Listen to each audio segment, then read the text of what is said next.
죽여주세요.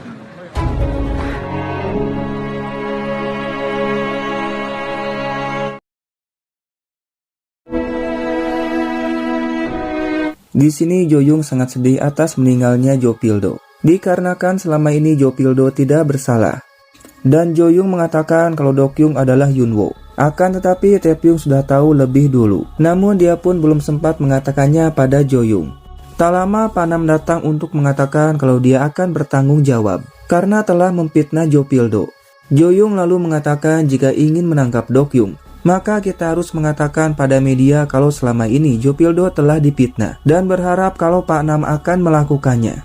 Sementara itu Han-yu menghampiri Jon-hae yang sedang gelisah galau merana. Namun tanpa melihat situasinya, Han-yu mengatakan kalau para atasan ingin menerbitkan berita tentang istrinya Jon-hae dan ingin meminta keterangan dari Jon-hae. Sontak hal itu membuat Jon-hae sangat marah dan langsung saja.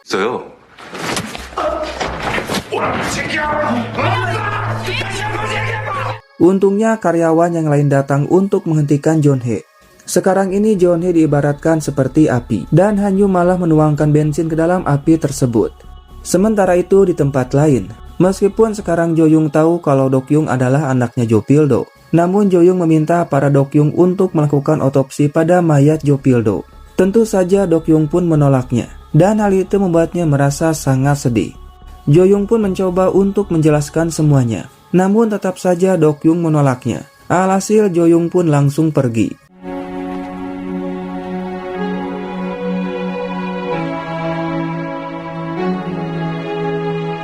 Sementara itu Pak Nam menjelaskan pada atasannya bahwa selama ini Jo Pil-do bukanlah pelakunya, karena semua buktinya telah dipalsukan olehnya, di mana pelaku yang sebenarnya bernama Yung-so. Namun Pak Nam tidak tahu sekarang ini Yung-so ada di mana. Namun atasannya meminta pada Pak Nam untuk melupakan semuanya dan tetap melanjutkan kalau Jo Pil-do adalah pelakunya. Itu karena jika semua orang tahu selama ini Jo Pil-do tidak bersalah, maka nama baik polisi pun akan tercemar. Dan tentu masyarakat pun tidak akan percaya lagi pada mereka. Kecuali Pak Nam berhasil menangkap Yung-so dan juga mencari bukti kalau Dok-young yang telah membunuh Min-ji. Sementara itu saat Dok-young pulang ke rumahnya, ternyata Tae-pyung ada di sana. Dan Tae-pyung memasangkan alat pelacak pada mobilnya Dok-young. Bukan hanya itu saja, ternyata Tae-pyung juga telah memasang kamera pengawas.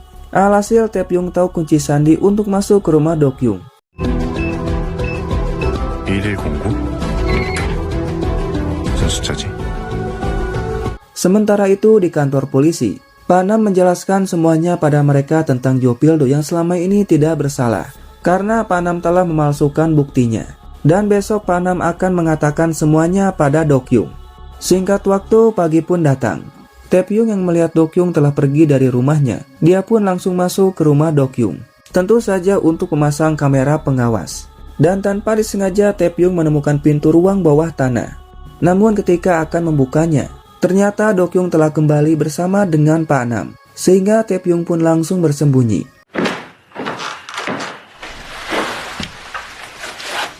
Tujuan dari Pak Nam tentu saja untuk mengakui semuanya pada Dok-young bahwa dirinya telah memfitnah Jo Pil-do, karena pelaku sebenarnya bernama Yung-so. Namun Pak Nam tidak tahu sekarang dia ada di mana. Tapi Pak Nam berjanji akan menemukan dan menangkapnya. Oleh karena itu, Pak Nam ingin meminta maaf dengan tulus pada Dok-young. Dan ternyata mereka telah memasang kamera di baju Pak Nam untuk berjaga-jaga jika Dok-young melakukan sesuatu pada Pak Nam. 믿을게요. 고해 정사를 하는 거예요. Untungnya Dok-young pun percaya dan bertanya kenapa Pak Nam mau mengakuinya. Pak Nam mengatakan ingin mengakhiri semuanya sampai di sini dan meminta para Dok-young untuk menyerahkan diri pada polisi. Sebagai gantinya, Pak Nam pun akan bertanggung jawab dengan mengatakan pada media bahwa selama ini Jo Pil-do tidak bersalah. Dok-young mengatakan sebenarnya dia merasa bersalah telah menghabisi Min-ji.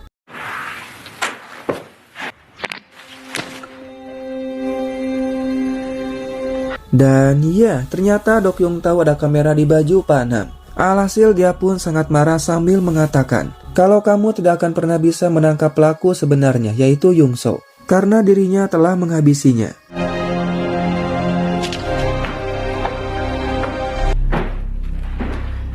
Singkat cerita, Tae-pyung bertemu dengan Jo-young untuk memberikan kalung padanya. di mana di kalung itu terdapat alat pelacaknya untuk berjaga-jaga. Dan ternyata kalung itulah yang dipegang oleh Taepyeong saat meninggal akibat serangan jantung. Taepyeong berharap dengan memberikan kalung itu maka takdirnya akan berubah, sehingga meminta pada Jo-young untuk menyimpan kalungnya agar tidak pernah kembali lagi padanya. 이 목걸이가 윤영 씨가 간직해줘요. Besok harinya sambil makan, Do-kyung mendengar berita tentang ayahnya. Dan tentu hal itu membuatnya merasa sangat kesal. Sementara Taepyeong yang tahu kalau Do-kyung sudah pergi kembali masuk ke rumahnya. Dan langsung membuka pintu ruang bawah tanah menggunakan sandi yang sama.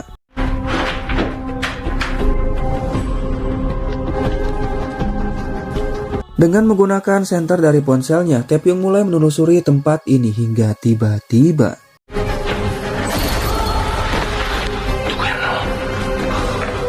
dan ya, tentu Taepyeong pun sangat amat terkejut. Karena ternyata orang inilah yang telah menghabisi para gadis itu. Dan tentu saja orang ini adalah Young-soo. Ternyata selama ini Young-soo masih hidup. Dan Do-kyung sengaja mengurungnya di sini.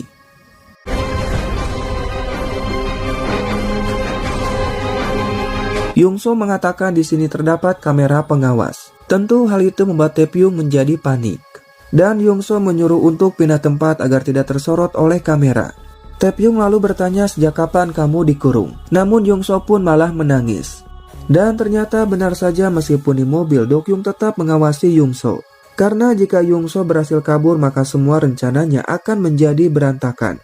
Taepyeong mengatakan datang ke sini untuk menangkap Do-kyung. Dan ternyata Young-soo akan membantu asalkan melepaskannya dari sini. Young-soo telah mencoba berbagai cara untuk keluar namun tidak berhasil dikarenakan kakinya diikat oleh rantai. Dan Young-soo pun menyuruh untuk melapor pada polisi karena Young-soo lebih baik di penjara daripada tinggal di sini untuk selamanya.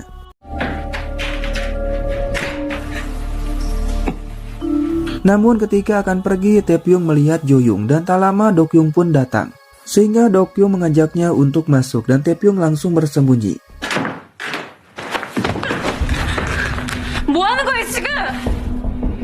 Do-kyung hanya ingin memastikan kalau Jo-young tidak membawa kamera pengawas. Namun Taepyeong pun yang tahu merasa khawatir dan berharap kalau Jo-young baik-baik saja. Jo-young mengatakan kalau kematian dari Jopildo adalah bagian dari rencanamu. Karena Do-kyung merasa sakit hati pada semua orang yang telah membuat ayahnya menderita. Jo-young pun berharap kalau Do-kyung akan berhenti dan menyerahkan diri pada polisi sebelum semuanya terlambat. Namun tentu saja Do-kyung menolaknya.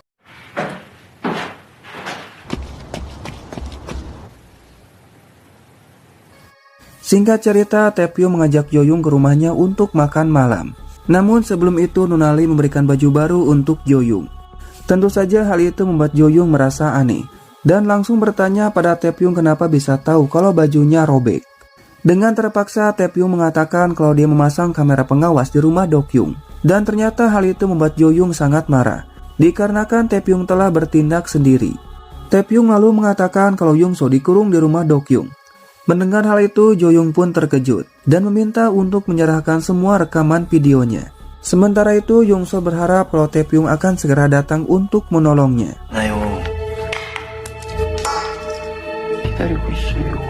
Pagi harinya, Jo-young menyerahkan video itu pada Pak Nam dan mengatakan kalau Young-soo ada di rumah Do-kyung. Alhasil malam harinya mereka pun langsung pergi ke rumah Do-kyung. Di sini Jo-young mengatakan ada laporan dari tetanggamu karena mencium bau busuk.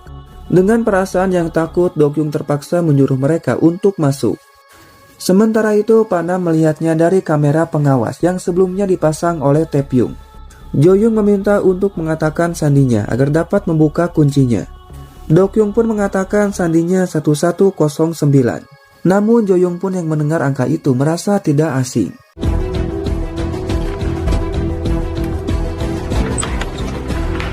Kemudian mereka pun mulai masuk ke ruang bawah tanah. Dan tentu Do-kyung mulai merasa panik karena mereka akan menemukan Young-soo.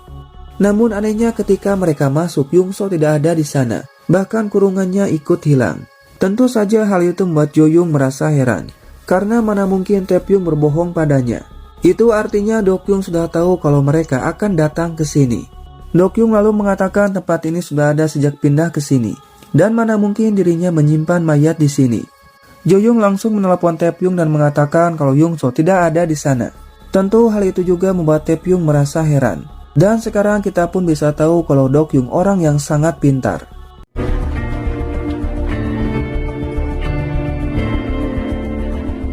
Di tempat lain ketika Jonhae melihat foto anaknya, dia pun sangat terkejut karena di foto itu ada Dokyung. Hal itu membuat Jonhae kembali ingat dengan perkataan dari Joyoung, kalau pelakunya sudah lama mengikuti Minji. Dan Jonhae pernah bertemu dengan Dokyung saat di rumah sakit sebelum Minji meninggal. Besok harinya Jonhae datang ke rumah sakit untuk menanyakan tentang Dokyung. Temannya mengatakan saat Minji meninggal Dokyung ditangkap oleh polisi. Namun tak lama polisi melepaskannya karena tidak bersalah. Di tempat lain Joyoung bertemu dengan Pak Baik. Di sini Pak Baik mengatakan kalau Taepyeong tidak dapat melihat kematianmu, di mana selama hidupnya Taepyeong tidak pernah melanggar hukum. Tapi sekarang dia melanggar hukum karena merasa cemas padamu. Alasannya kamu akan mati karena Taepyeong. Jadi Pak Baik meminta agar Joyoung tetap hidup demi Taepyeong. 절대 죽지 말고 살아. Sementara itu Taepyeong pergi ke suatu tempat. Karena sebelumnya Dokyung sempat pergi ke sini. Dan mungkin saja Dokyung telah memindahkan Yongso ke sini. Sehingga Taepyeong menggunakan perahu untuk pergi ke sana.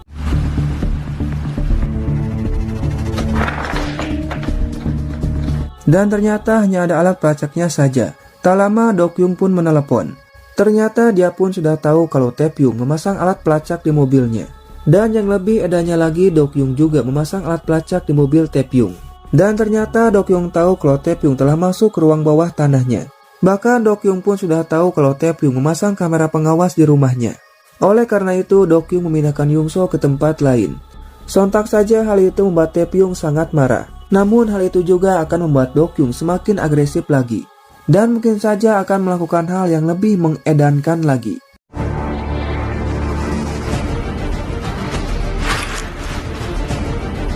Malam harinya Taepyeong berniat untuk bertemu dengan Joyoung karena ponselnya tidak dapat dihubungi.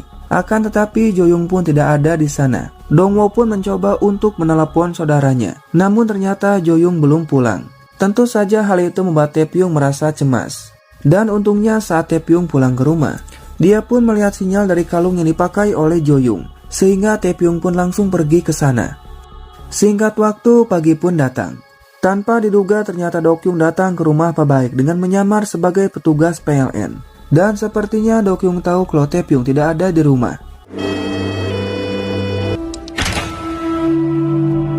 Sementara itu Taepyeong pergi ke pantai untuk mencari Joyoung. Dan akhirnya Taepyeong pun berhasil menemukannya. Tentu Taepyeong merasa sangat senang karena Joyoung baik-baik saja. Namun Taepyeong merasa pernah melihat pantai ini. Dan ternyata di pantai inilah Taepyeong akan meninggal akibat serangan jantung. Dan sekarang Taepyeong tahu alasan dirinya meninggal di sini karena pantai ini tempat favorit dari Joyoung. Dan film pun bersambung cuy. Ending yang sangat mempantaikan. 사랑이었다.